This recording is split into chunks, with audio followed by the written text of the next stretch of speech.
पुणे महानगरपालिकेच्या हद्दीतील येवलेवाडी मार्गे बापदेव घाट मार्गे पुरंदर तालुक्याला जोडणारा हा रस्ता पॅरलली जो दिवे घाट आहे त्या दिवे घाटाच्या पालखी महामार्गाच्या रुंदीकरणाचं काम चालू आहे। त्यामुळे सध्या पुणे सासवड किंवा बारामती या भागाला जोडणारा हाच एकमेव रस्ता उरलेला आहे। त्या रस्त्यावर अव्याहतपणे खोदाईचं काम चालू असतं। नुकतंच पाईपलाईन टाकून झाली होती, थोडंफार डांबरीकरण झालं होतं, पुन्हा हा रस्ता उकरून ठेवलेला आहे। कशासाठी उकरलाय त्याचीही कारणं माहिती नाहीत। या जागेपासून आमदार योगेश टिळेकर भारतीय जनता पार्टी 3 किलोमीटर अंतरावर राहतात।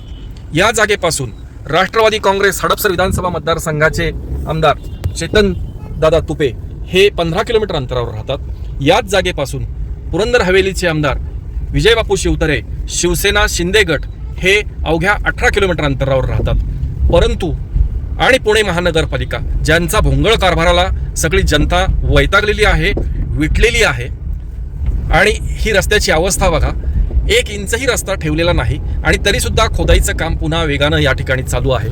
कॉन्ट्रॅक्टर कोण आहे, किती दिवसात हे काम करायचंय? दिवे घाटाचं काम चालू करण्यापूर्वी हा रस्ता व्यवस्थित करायला पाहिजे होता वाहतुकीसाठी। हा खड्डेयुक्त रस्ता आम्हाला दिलेला आहे, त्याच्यात पुन्हा आणखीन 10 फुटाचा हा रस्ता खोदून ठेवलाय।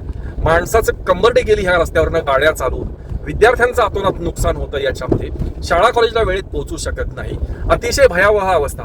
3 आमदार हाकेच्या अंतरावर असणारा हा भाग आहे। हे येवलेवाडीचं गावठाण। I love Yewalewadi.